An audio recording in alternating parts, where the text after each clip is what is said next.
Have you ever looked at all the gear musicians use and wonder, how does it all work? My name's Dustin, and my family and I are setting out on a quest to inspire both adult and kid musicians to create new sounds together and learn all about what it takes to produce great music. We'd like to invite you along on the journey as we explore the gear professional studios, musicians, and hobbyists use to create their art. We'll take a close-up look at the gear and ask, what's this button do? Hello everyone and welcome to this week's episode of What's This Button Do? I'm your host Dustin, and today is week 3 of our Seeker Lineage series. Today we are going to be looking at the Mark I Sola edition. This is one of the most classic fuzz pedals of all times. Gnarly, gainy, crazy, spitty, all of those crazy adjectives that you've heard to hear fuzz described. This does it, and it's what it's all about. But we're not going to spend a lot of time rambling about it. I think what we should do is hop over to the demo board. Let's plug in a Telecaster and hear how this baby roars. All right, so for today's demo, we are going to be using my trusty Fender Telecaster. I'm going to be bouncing between bridge and neck pickup, just so you can hear a little bit of different variation in here. But typically, when we speak about variation, when I talk about fuzz pedals, you've heard me say things like, I'm going to roll off the volume to clean it up a little bit. I'm going to roll off the tone to take a little bit muddier approach to it. I'm going to do all these little different techniques to change the sound of a fuzz. Well, today, we are talking about the Seeker Lineage Mark I. This is based on the old Sola Sound Mark I's, which were not designed with a lot of variation in mind. There is nothing subtle about these pedals. There is nothing like crazy manipulative about these pedals. They are loud, they are proud, and they are awesome. So I want to let you hear the sounds, and then we're just going to mess around with it and see how we could use these in a song so you can kind of get a feel for them. So let's let you hear my clean tone. I'll just keep it in the neck pickup.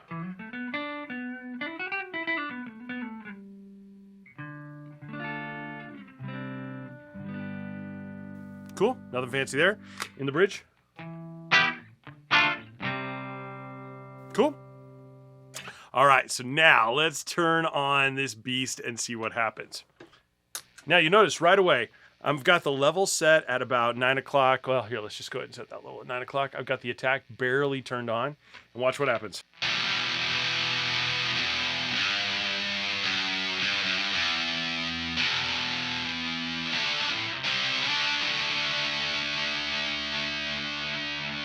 You hear, we're barely on and there's already a ton of gain, ton of distortion there.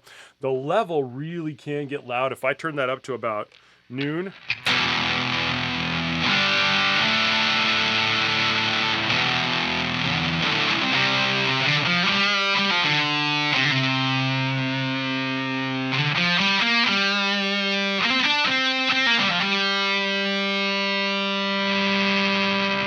Watch your ears.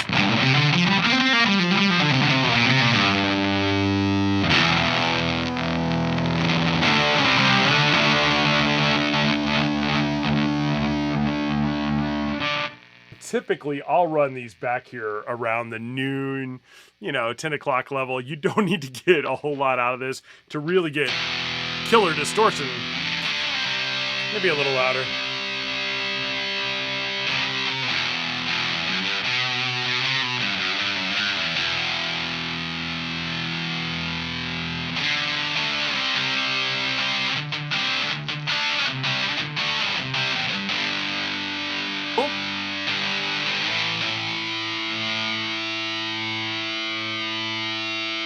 Now, as we bring the attack up, you're going to hear.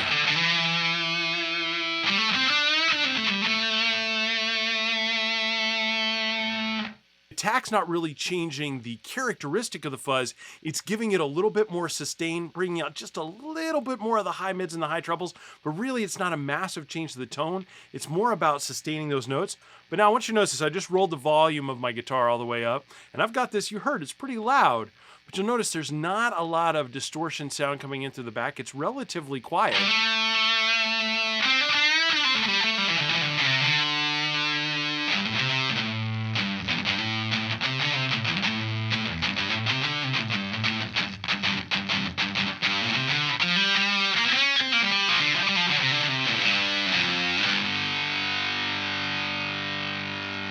The more we increase that attack, we go up to around.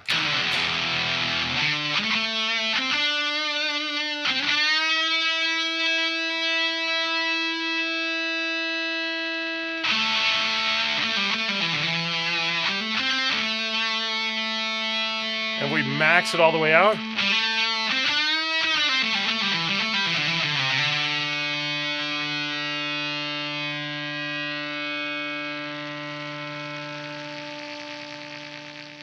Lots of sustain there, but there's not a major variation on the actual tone of the fuzz itself. And that's what I like about these. You get exactly what you pay for with these.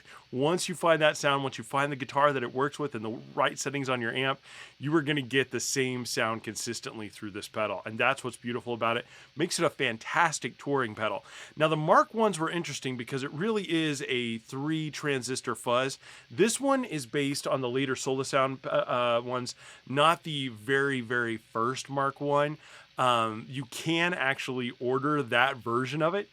This one uses an MP21, an AC125, and an MP42 transistor. And just like the Zonk fuzz I showed you guys last week, this is a 3 transistor fuzz, but a completely different characteristic. It doesn't do that weird when I'm on the G string. If I turn my volume up,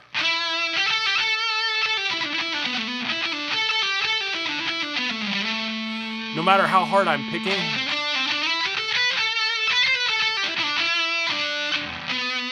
it doesn't gate itself. It doesn't get any kind of weird sounds going on to it. It doesn't squash itself. It's wide open, which makes it beautiful for soaring leads. You can really do some interesting stuff with this. In fact, let's take Nate's lesson from last week's episode of Chords and Coffee, where he showed different modes. And he starts off the episode, if you haven't watched it yet, go take a look at it, just playing an F and G back and forth. And then he does just a little riff over the top of it. And I want you to hear this. I'm going to actually, I've pre-recorded a little F and G clean loop here through my looper. Let me turn that on here so you can hear it.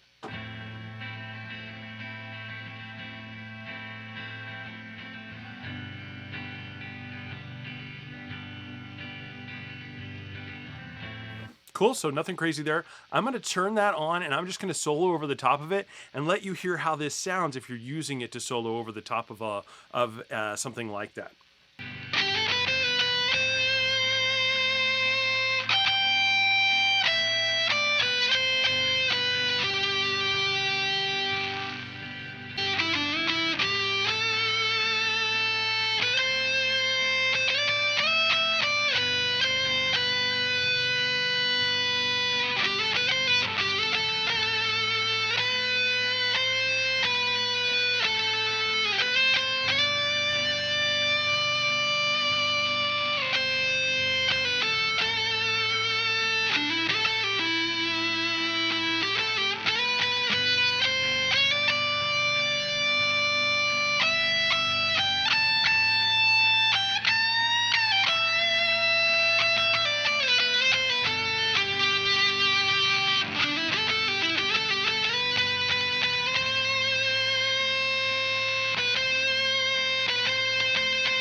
What'd you think? Now, I know this is not near as versatile as some of the other fuzzes that we've been demoing from this series.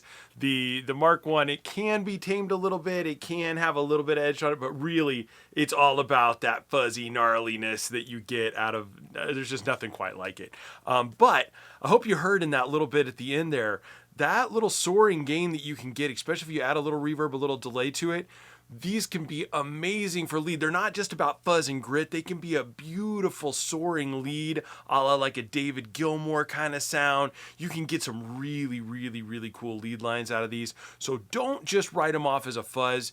I think these make some of the most beautiful lead pedals that you will ever play, and they can really stand out in a mix, not like a lot of the modern fuzzes that get washed out. Once again, another amazing vintage reissue, nailed, and at a price that's about a third what you would pay for a high-end reissue or a true, from Mercari's Sola Sound kind of fuzz. You can really get dang close, if not better, for less than $250. So well done, Seeker. You nailed it once again. Well, next week we're going to continue the series. We've got 2 left to go, so I'm looking forward to doing those with you.